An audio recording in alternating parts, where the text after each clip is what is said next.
시청자 여러분 안녕하십니까? 계속해서 충북 소식 전해드립니다. 이용객이 빠르게 증가하고 있는 청주국제공항은 고질적인 주차난을 겪고 있는데요. 수년째 지지부진하던 제2주차타워 신설이 드디어 내년에는 설계에 들어갈 것으로 보입니다. 다만 이용객 증가세를 따라잡지 못하는 실정이라 대중교통 확충이 시급하다는 지적입니다. 조미애 기자입니다. 청주국제공항 이용객이 2년 연속 400만 명을 넘어섰지만 그만큼 더 불편해진 건 주차 문제입니다. 현재 주차 공간은 상시 기준 5,410면으로 이용객 증가 수요를 따라잡지 못하는 겁니다. 빈자리 찾느라 헤매다 보면 수속 시간이 짧다는 장점이 무색해지기도 합니다. 주차 공간은 많긴 한데 차가 너무 많아요. 많이 돌았어요. 앞에도 돌아보다가 결국에 제일 먼 데다가 주차하고 왔습니다. 공항 입구에서 먼 3, 4주차장을 찾지 못해 헤매는 이들도 많습니다. 이렇게 차가 많을 줄은 몰랐는데 그렇게 만차가 되면은 다른 주차장 어디로 가라 이런 안내가 좀 부족해서 그런 거를 찾는데 좀 어려움이 있었습니다. 거리가 좀 멀어가지고 차 세우고 이제 공항까지 가는데도 그것도 조금 힘든 것 같습니다. 주차 차량이 늘면서 주차 대행 서비스 이용객을 위해 녹지 자투리 공간까지 열었고 경고 스티커를 아무리 부착해도 도로가 불법 주차 행렬은 여전합니다. 제2주차타워 신설이 추진됐지만 지난 4년간 줄곧 타당성 검토 단계에만 머물며 지지부진한 상태였습니다. 하지만 공항공사가 최근 재검토 과정을 거치며 가시적인 진전이 예상되고 있습니다. 내년부터 설계에 착수하기로 결론을 내린 겁니다. 현재 제1주차장 자리 일부에 2028년까지 510억 원을 들여 1,000명 규모의 제2주차타워를 짓게 됩니다.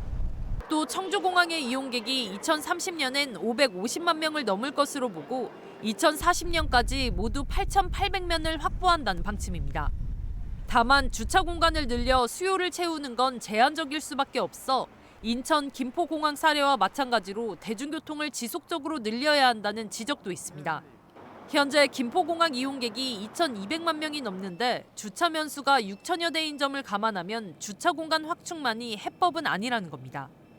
철로를 지금 이제 3개를 들어오는 거 지금 계획이 돼 있잖아요. 그리고 그것을 하기 전에는 공항 리무진이라고 하는 것을 승객들이 올 수 있을 만한 곳에서는 노선을 좀 만들어서 운영을 하는 게 저는 꼭 필요하다고 보거든요.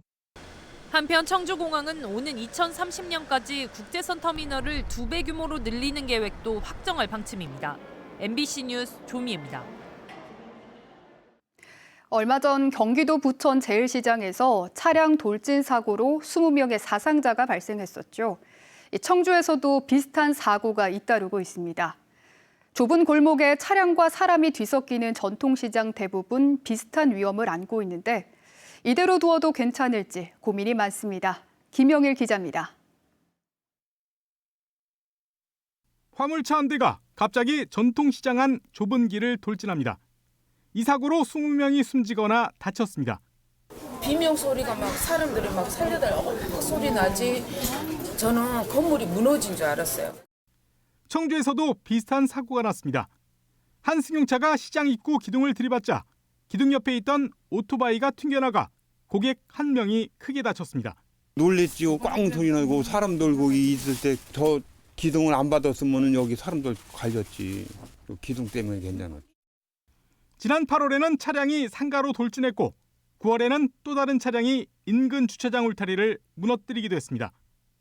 언제든 대형 인명사고로 이어질 수 있지만 차량과 사람이 뒤엉켜 오도 가도 못하는 상황은 어김없이 반복되고 있습니다. 사람도 앞에서 지나다니고 또 좁고 물건들이 있잖아요. 그러니까 좁잖아요. 그래서 커브 틀기도 위험하고.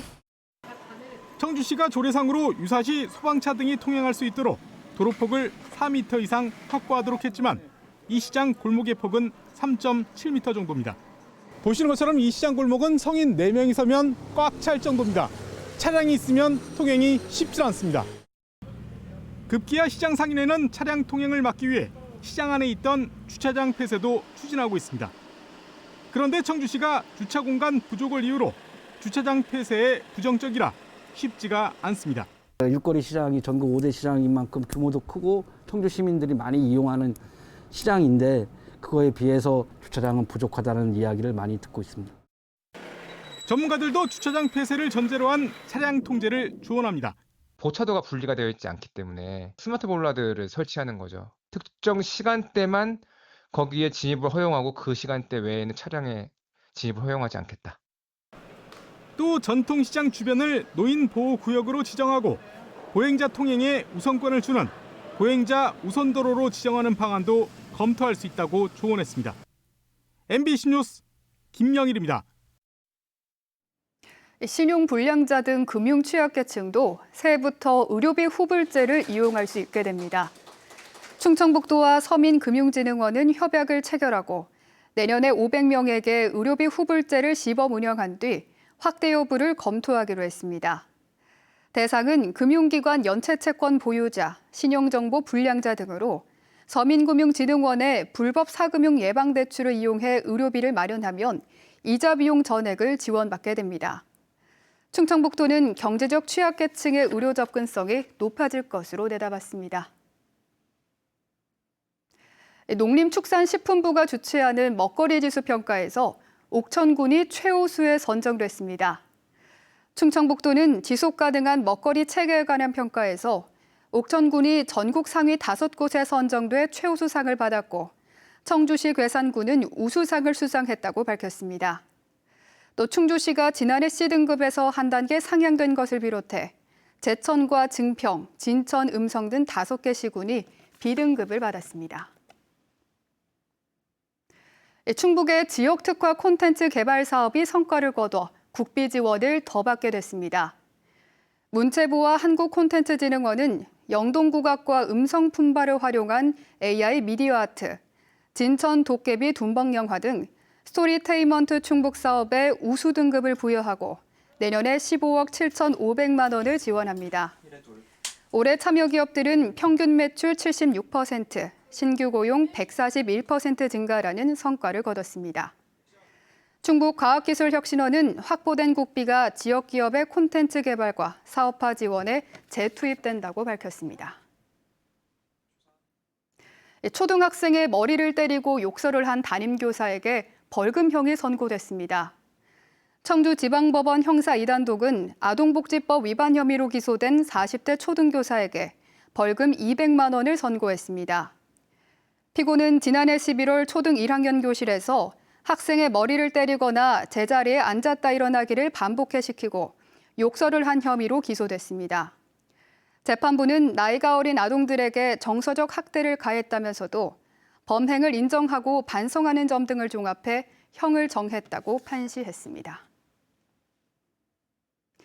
2023년과 올해 청주 공예 비엔날레를 이끌었던 강재영 예술감독이 2025 올해의 공예상을 받았습니다. 한국문화체육관광부와 한국공예디자인문화원은 강재영 예술감독에게 이론 부분 올해의 공예상을 수여했습니다. 계속해서 통일 전망대가 이어집니다. 많은 시청 부탁드립니다.